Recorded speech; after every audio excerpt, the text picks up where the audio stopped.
Hello and a very warm welcome to this latest edition of Talking Germany, the show where we do just that. And we are today going to be focusing on why it is so very difficult for women to make it into the higher echelons of German business. And to help us find some answers, my guest today is the head of Germany's Association of Women Entrepreneurs, and here she is, Stephanie Bschorr. Thank you. Thank you for joining us here in Berlin today. Now, Stephanie Bschorr, I'd like to, begin by asking you the most obvious question of all. You're head of the Women's Association, or the Association of Female Entrepreneurs in Germany. Why does Germany need such an association catering specifically to female entrepreneurs? Yeah, because we are still the taillight, I think you say in English, in the European comparison from female entrepreneurs in leading positions or from females in leading positions. And I think a very important thing for females or for women in Germany is also networking. You know, we're not really used to it too much because the guys have like 300 years in advance and we have to make up for that. And to be within an atmosphere where you have only female entrepreneurs and you have the same problems and the same subjects makes it very easy.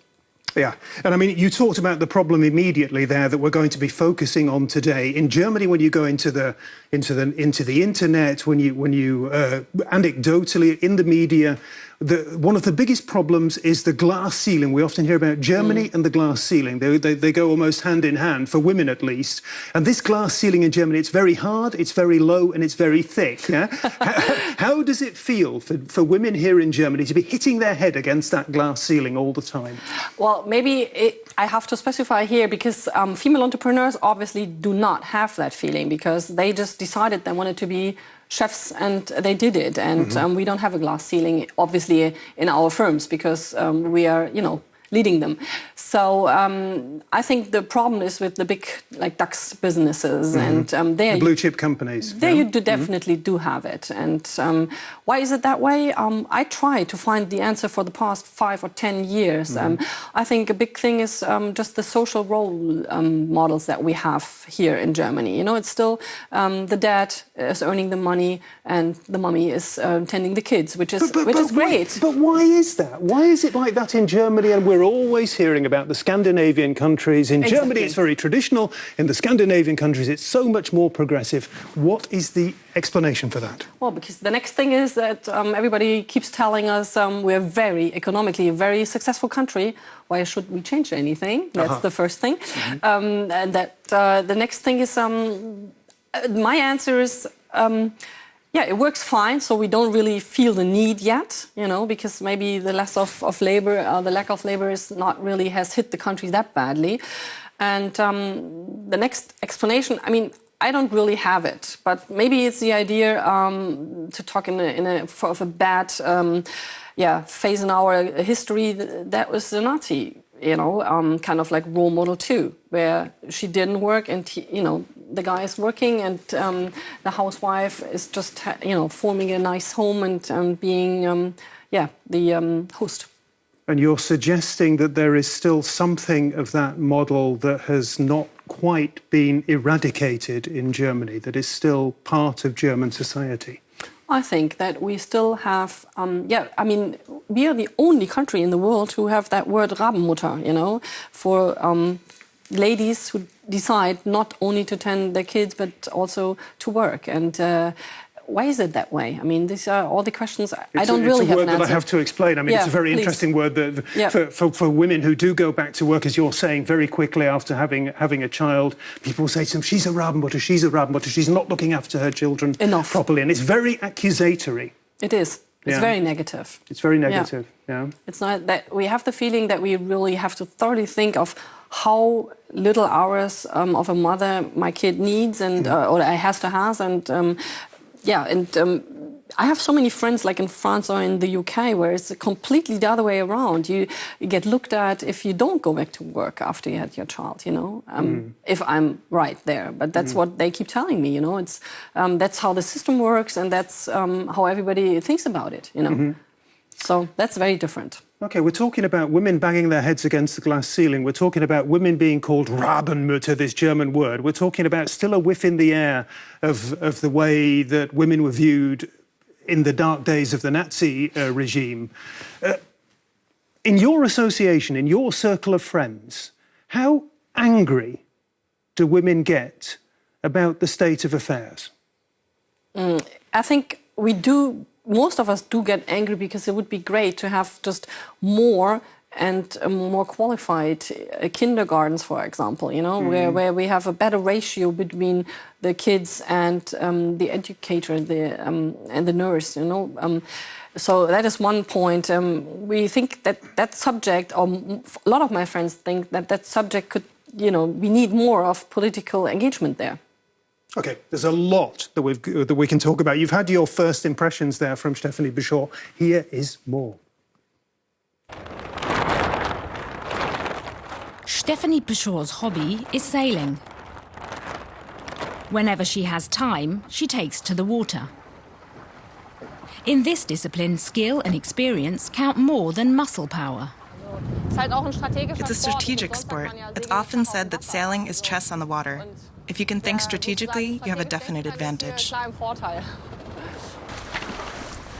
When she's not out navigating her boat, attorney Stephanie runs an auditing firm in Berlin, together with 2 partners. Today, an internal training session is about to begin. Herr Peter, setz dich doch hier hin. Stephanie Bschorr employs 70 people. As a woman, the perspective and insights as boss are different to that of a man. Bschorr also puts her energy into her presidency of the Association of German Women Entrepreneurs. Even today, 4 out of 5 companies have men-only management. What women need is not so much training as contacts, says Bschorr. Grüße Sie, denke ich mal. Gehen wir vielleicht am besten ins Büro oder so. Visiting clients is crucial to those contacts. This client likewise heads a mid-sized company in Berlin. In her case, in the male-dominated world of car dealerships. The 2 women got to know each other via the Entrepreneurs Association, which is now lobbying for the introduction of gender quotas for Germany's boardrooms. And its president is fully behind that fight. The mother of 2 children also wants to see family-friendly working hours. That's not easy in her sector. And today she's our guest on Talking Germany, Stephanie Bschorr. Stephanie Bschorr, just tell us, we began that report by seeing you in your boat there, seeing you out sailing, which is one of your great passions. Tell us what that passion tells us about you. It tells you about me, that I love to be outside, and that I think being in nature, and especially being in a different medium, like water, gets you out of stressy situations, opens your mind again, makes you help. Deciding or finding good decisions, you're really out of your daily procedures. That's what I like so much about it. And when did you start sailing? Is it something that you began in Berlin? Because it's I think a lot of people. It's a sport that's very much associated with Berlin. I think people would be surprised to hear that. Yeah? Because we have so much water. It's amazing, isn't it? Yeah? Yes. I think when people think of Berlin, they think of the city that used to have the Berlin Wall and now has a trendy downtown. Right. But there are all these wonderful lakes. Yeah. Exactly. Tell me a little bit about where you grew up, because you didn't grow up in Berlin, and how you grew up. I grew up close to Cologne, and I grew up in a very, I'd say, open household. My mother, already back in the 60s, took a year leave in the USA. I have a lot of family all over the world, for example, in Argentina, Buenos Aires, in all the East Coast in America, my family sits. And we were always educated, all 3 of us. I have a brother and a sister, and all 3 of us really were encouraged to discover the world, and we traveled a lot as a family. We saw, for example, we did the Rocky Mountains with a camper all together, and in Canada, and a lot of Europe. And we did a lot by car. And my parents always said it's one of the most important educations if you travel. It sounds absolutely wonderful, and I can see how it has made you the person you are. I'd just like to ask you, though, because you're mentioning yourself, you're mentioning your brother, yeah? Were you encouraged, because you used the word encouraged, in the same way as your brother, as a girl? Because that's very important for the person you've become as well. Definitely. Yeah? I was encouraged in the same way. I'm the oldest, so I was the first to decide whether or not I study at all, and if yes, what do I study? And that was one of the, I think, best tips my father ever gave me, because I love languages and I wanted to study languages, and then he made that remark, why don't you think about combining it, because you know, languages are very useful, but maybe you do something different, and that's how I came to law. Let's talk about the world of work, the world of business. You run your own business, and we had a comment from one of your staff members in the report that we've just seen. He, a man, said, "As a woman, your perspective and insights as a boss are different to that as a man." He said it almost as a sort of a generalisation. Yeah. Is it a valid generalisation? Well, you know what? I think it's not a valid generalization. I think, yes, men and women are different, but more important, I think personalities are so different. You know, gender, letting alone gender. And what he might think is the only thing that I think might differ in most women and men is maybe the team aspect, so that women tend to kind of like get the team together a little more than deciding on their own and giving their employees the feeling, okay, we're really creating here something together. And I think a lot of men were just brought up that way, that being a chef means I know everything and I can do everything, and I cannot ever, tell my employees I don't know right now and I have to look it up or something like that. And maybe women have a less problem with that aspect. So perhaps a different style of management from men, perhaps, a little different, but we don't want to generalise. What about the difficult words power and authority? Are these things that women have to learn to deal with? And no? No, I think you either have it or you don't. And I think the most important thing to be an authority and to be seen as one is that you're authentic. And as long as you are that, and as long as you have either fun to make decisions and then stick to them and really be able to explain them and not go like black and white and back and forth, like we say Fähnchen im Wind in German, which is, how would you translate that? Blowing in the wind. Yeah, and changing your mind all the time. I think these are important aspects of having authority or not. You mentioned at the beginning that a lot of the women you represent are women who have effectively set up their own companies. Is that one way for women to escape the pressures of being in a male-dominated work environment?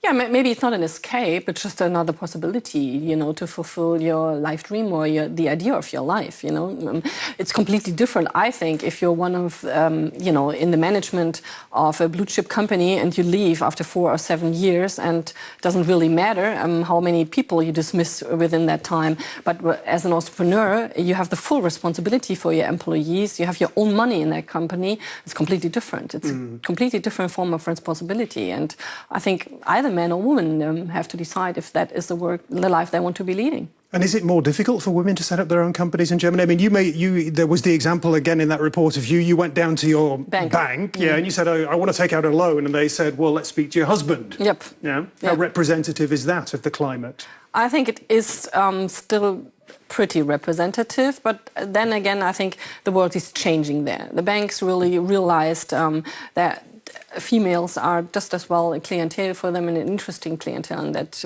a lot of females set up businesses, because they can be their own boss, and maybe it's a form of avoiding that ceiling that we were talking about. It's a very positive picture in a lot of ways that obviously you interact with a lot of women who are successful in business. Who are successful already, yeah. Who are successful in business in the broadest sense. Nevertheless, I must say that I quite often speak to women in Germany who, not just in my business, in the media, but in a broader sense, who are successful women who will, however, say in a quiet moment that that a problem for them in advancing in their careers is perhaps a problem that men don't have in quite the same way, and you're wondering what I'm going to say now, but maybe you're guessing, is the problem of doubt, self-doubt. Yes. I always agree. If I'm being asked what could we change, I always say don't try to be male. stick to your female being, but maybe we do need a little self-marketing. This does not mean, include bragging about yourself, not in that aspect, but just to be more, self-assured of that what you're doing, and that that it's perfectly okay if you want to, have your own career and try to divide that within your being a mother and tending to your kids, and maybe even get your partner more into that business, so that you're really sharing that responsibility for your joint children. Are you a feminist? No. No? No. No. What is a feminist? For me, a feminist is someone, or maybe I go back a step. When I took over my new position for VdU, I said, you know what, girls, we all agree on the subjects that we need more female leaders, but we need the men. And I say the only way we be successful here is, persuading the men. And I think I'm not at all a feminist. I like to listen, and I find it especially interesting to listen and to discuss this subject with men, because I think they are the ones we need to persuade of the importance of all these quota and whatever in our country. And so, no, for me, a feminist is someone who's way more radical and without the understanding of the position of men, who tell me some of them really do have the problem to find women appropriately qualified for their positions. And I do know from my own experience, even if I'm, now going to a different aspect, that a lot of women don't even, they don't want to be leaders. They're perfectly satisfied with what they're doing in their job, and they love it, and they don't need to be the boss, which is perfectly well. Maybe some of those are feminists as well, though. Yeah? Maybe. Maybe. I don't know. You mentioned, Stephanie, one interesting word there, which was quota. We're going to be talking about a quota because it's a fact. There's no doubt about it. The number of women in top positions in Germany's leading companies is shockingly low. The question is, how do you solve the problem? Some say the answer is what the Germans call a Frauenquota, a gender quota, that would ensure that women are more fairly represented. But not everybody agrees, including some women. Manuela Rousseau has achieved something that many women dream of. She's on the supervisory board of a major German company. Women need to decide what they want. They need to take on responsibility, and they have to articulate what they want. I've had positive experience doing that. But Rousseau is an exception because female executives are rare in Germany. Only 14% of DAX-listed companies have women at boardroom level, in a country where over 50% of university graduates are female. So what's preventing women from taking on managerial roles? It's habit, the tendency to recruit on common ground. Men will initially get along better with another man than a woman. And if that male applicant also went to the same university, or you worked well with him on another committee, then you'll naturally choose that man. Women don't stand a chance under those circumstances and are from the outset not even considered as potential candidates. The solution is a female quota. Manuela Rousseau believes the reason so few women have become top managers in Germany is because of gender role perceptions. We have legacy practices as regards roles between men and women, and they put us a long way from the world of equal opportunities. Sociologist Barbara Rentdorf believes there are yet more problems. Women who do become directors pay a heavy price. Many have to make the choice of either family or career. If you really want to be successful in a job that's very demanding, and if you also want to care for your children properly, then the point comes when you realize that you can't do both. Germany's politicians, business leaders, and corporate structures need to change. If they don't, female company managers will remain the exception and not the norm. Stephanie Bschorr, you are a fervent supporter of the quota, the gender quota, the Frauenquota, as they say in Germany. Just explain from your perspective why. Because I think it has been 20 years since we tried to do something in between, with not a legal quota, but rather that different companies would, have an aspect of doing a quota within their own company. The voluntary solution to the problem, exactly. Yeah. Thank you. And that didn't really lead to any major differences. And I just think we should not wait another 1 or 2 generations, 20 or 40 years, to really have a fair, what's Chancengleichheit again? Equality of opportunities in this country, And I also think that the quota could be a measurement, even if we only have it for like 5 years. What exactly do you want? 40%. 40%. We ask for board members to start with in the German leading companies until 2018. And are you going to get it? I hope. Let's talk about Angela Merkel here, because you're talking about rules and regulations to help women make it into the top level of management. Angela Merkel, the German Chancellor, has shown that she didn't need that.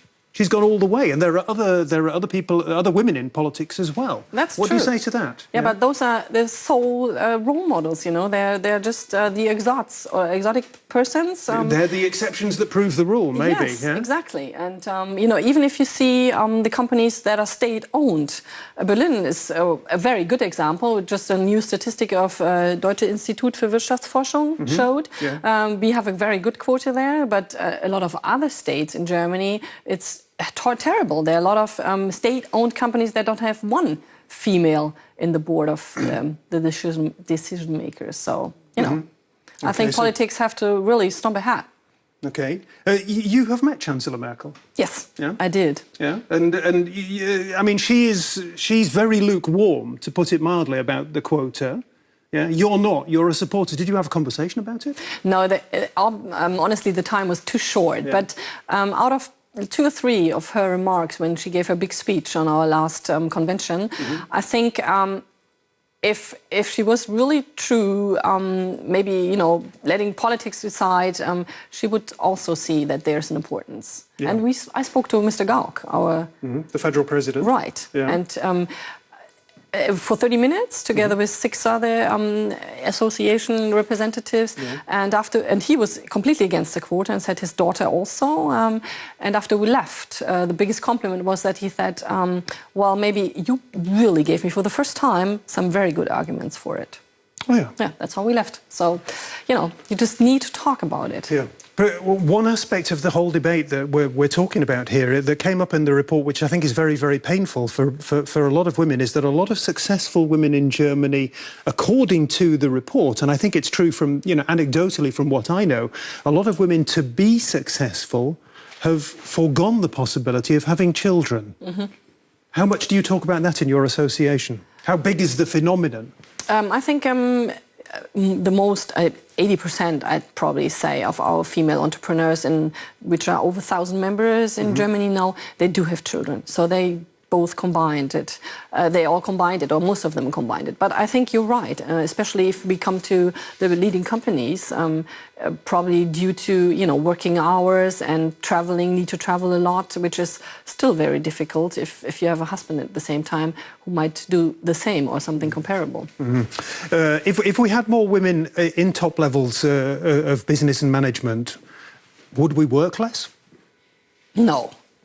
No. I don't think so. I mean, it might sound like a ridiculous question, but somewhere, we have to. It's about getting the right balance. Yeah, that's. And women know more about getting the right balance or not having the right balance because they've been the people who've tried to have a career and have children, have families at the same time. That's very true. But when I, just from my own, the job interviews, the hundreds of job interviews I did in the last 10 years in my own company, I'd say that's not a gender-specific subject. The work-life balance is, for both my female and my male employees, a big subject, which is all right. I mean, it's different from what we kind of prioritize, but I think it's the right way. And there is more to life than work. I totally agree, as a father of 2, yeah. In recent years, I have often stood right in front of men who are in senior management or who run big companies or medium-sized companies here in Germany, and they've done this. They've been wringing their hands and they've been saying, I would like to have many more women in senior positions, but I can't find them. You've heard this a million times before. I've heard that a million what do you times, say? and it's one of my, the best arguments to encounter, so to speak, because we have one of those programs where we have a data bank with 500 females that could tomorrow, take over some board. How do you say that? So they're equipped, they're trained, they're absolutely capable of taking up a position on a supervisory board at a big German company. The only thing that they might not 500. have, yes, the only thing that they might not have is the experience of a former board association. And so, if you say I desperately need someone who has experience in that field, then there's this, typical death circle where you never get out, because how can you get experience if you never get one? Mandate. That's not possible. Good question. OK, I'll say it again. Germany is a progressive country and one that is largely very efficient, although we should not get carried away, because the education system is in many ways a bit of a mess. As a result, far too many children don't get the attention they need, and as a result, they get left behind. This bunch of fourth graders in Berlin dreams big dreams. She plans on being a nurse when she grows up. This boy wants to be a footballer and this boy a doctor. Becoming a teacher is this girl's goal. Those dreams depend on getting a good education. Many kids from poor families fail to complete secondary school. Berlin's school system is better at this than Bavaria's. The education differences between Germany's states can be large. Kids in Bavaria, for example, tend to have better grades when they leave school than children from Berlin, who are among the worst performers nationwide. Jörg Träger from the Bertelsmann Foundation says the solution to this is well known already. We need to focus more on individual support for pupils. There are huge differences within the classroom. There won't be progress if you try to drive everyone forward at the same pace. But not every state in Germany can afford that. With funding in short supply in the German capital, teacher pay is very low by national standards. You have to have enough personnel and enough teaching aides. That should not depend on where a child grows up. It shouldn't depend on a state's budget. When it comes to Germany's performance grades, it must improve. A child's future is determined by education, and in Germany at least, where that schooling takes place. There's a lot we could talk about here. You are an entrepreneur. What can you tell us about the young men and women who are coming out of Germany's schools? A lot of people say, the standard is not good enough. Well, I'd say when I compare, education in other European countries, for example, I think the standard is good here. And the only thing that I would agree to is that we could you need some more practical experience within the education. And maybe for some jobs, some more international education. But as far, as my job interviewers, they all went to another country and did months or years of being outside of Germany. So maybe that tells us that the German education system is a little bit of a sort of a class system, because there are the kids at the top of the system who are coming out who are very, very well qualified, and there are the kids mentioned in that report who are being a little bit neglected, a little bit left behind, and maybe there's a class divide there. And certainly, you will know as a parent, I think it's important for people to understand the German education system, to know that there's a cut-off in the German education system. There are kids who go forward to higher schooling, what they call the gymnasium here, the grammar school, and kids who don't. Yeah, right. And I think that's based on the subject that education is not only school, and not only school can be made responsible for that. And so definitely, yes, your background is part of it. And if you're just not encouraged, from home to start reading and stop watching television, or, start to interest yourself for something else, but some PS3 game or something like that, then yes, you do have a problem. And so it's part of the parents too, and sometimes they hardly even speak our language. So how shall they encourage their kid? That's a problem. And it's interesting that the politicians... Or tell me a little bit, again, from your perspective as a parent, there is a lot of dissatisfaction in Germany with the education system. And an awful lot... I find with my kids going through the education system, people would often say, oh, it's a bit of a mess, it's not really working. And then they'd turn to politics and say politics should be doing something about it, but it wasn't happening. Yeah, it was happening too much. You know, we had so many reforms and nobody really, without even having the chance for the first reform, for example, you know, to be into action and to just experience this for 2-3 years and see how everybody could work with it, the kids and the teachers and so on. So I think one big favor for our system could be stop reforming anything. And the next thing I think is we should change that the whole organization of it, because it can be that all 16 countries, you know, do their own education system, and that it makes it hard even to move not outside of this country, but rather within this country to a different state, and then try to find a school for your kid. I think that's definitely a circumstance we need to change. Okay, so a strong element of regionalism in the German system, very typical for Germany. Just give me one word, because again, as an employer, I'm very interested about Germany's vocational education system, because certainly outside Germany, it's viewed as absolutely legendary, Germany's training system of training young people up for applied work in companies, in industry. Is that still as good as it was in, 10 years ago? I think so. Yeah, vocal system is... The vocational system, yeah. Training young people up specifically for specific jobs. Like im Handwerk, for example. Yeah, I think, isn't it that we have one of our really good export ideas is the duale system? The dual system, exactly. The dual system, and I think that's a very good system. I think to combine that, we have quite a bit employees who, had that education. And I think, as I said, the practical aspect is what I think is so important about it, because that makes you just more fit for practical work. Theory is one thing, and you definitely need it, but I think especially also in my business field, it's learning by doing, and so to get also the young people a better idea of what they might be good at, because and what they might like later on as a profession, it would be great if they have more opportunity to train that and to try that out. Pretty.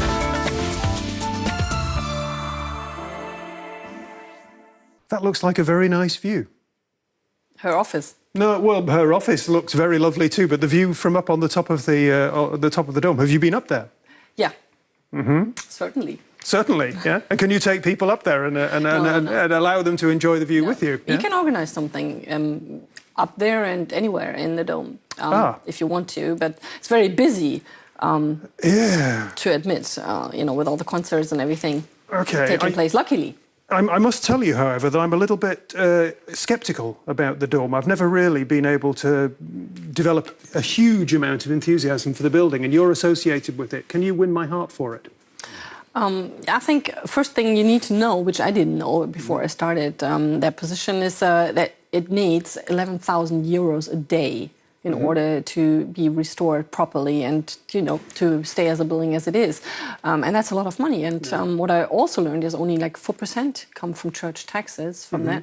And the rest just needs to be the entree and things like that. And I think that is just an outstanding building from the architectural point of view and also from, its position within the city. And I just like my new home, Berlin, and that's why I decided, okay, let's do something for some part of it. What is your role exactly in the church there? Well, I'm part of that. I'm part of, kind of like the management of Stiftung is again... the foundation. The foundation, who try to raise money to support different subjects, projects in restoring the dome, for example. Are you successful? We're slowly, very slowly starting and getting there. It's we were only founded in 2009. Exactly. So it's as you said, it looks like a perfectly healthy building and nothing wrong with it. And so it's really hard to persuade people that the dome actually needs money. And so it's just I think mouth-to-mouth thing, and will take some time, definitely. You're talking about the fact that the enthusiasm isn't quite as warm as maybe you would want. How important is the church in Germany today? I know that sounds like a very big question, but I'd like to ask it because I think it is an important question. It is an important question. I fully agree, and but I think for the most of the people, it's not important because we had so much bad press, and I mean, which is right because the circumstances we don't need to elongate now, but definitely call for it, and so maybe with a new Pope. Who I think gives us a completely different picture of how he intends to lead the church in this world. Maybe we have a little turnaround, as you'd say, in the management. That's absolutely fascinating. Somebody who is a member of Germany's evangelical Protestant church saying that you're perhaps even... You're not a member, but you're financially involved. Yeah. That's true. Not financially, though. No, I know. In terms of the foundation, yeah. Well, let me just pick up then. Let me go one stage further. I mean, because you're somebody who's involved in the church, as we've seen. You're also somebody who's involved in business and commerce. And we're still in the throes of the financial crisis, where an awful lot of people lost their moral compass, yeah? What would your comment on that be, coming from those two perspectives? Yeah, I think that we need to maybe refocus a little bit in this country again. And first of all, I think from talking to, for example, to all the female entrepreneurs in my association, I think we look very positive into the future, and we don't really see it that we are still kind of like the victim of any crisis here. So in Germany, and the next thing is that I think we should promote maybe. A little bit from the role model in the US, where a lot of people do charity and a lot more than in Germany, to get an idea of that our society needs charity and that we need to, maybe start next from taking responsibility for our own companies and employees, but for something else, in our society. So I think that's what I meant by refocusing a little bit. Wise, wonderful words. We've just got a minute for you to tell us about... You brought something along for us today, Stephanie, yeah? Tell us about the camera that's lying between us, yeah? Yeah. It's important to you, yeah? It's important to you because it's one of my favourite hobbies. And whenever I'm travelling, which I do is the next hobby, I'll use it. And I just like to take pictures because it gives you the idea of what you can do with it. Last thing I did was viewing nature. We can actually see a shot there. We can actually see the giraffe I saw, and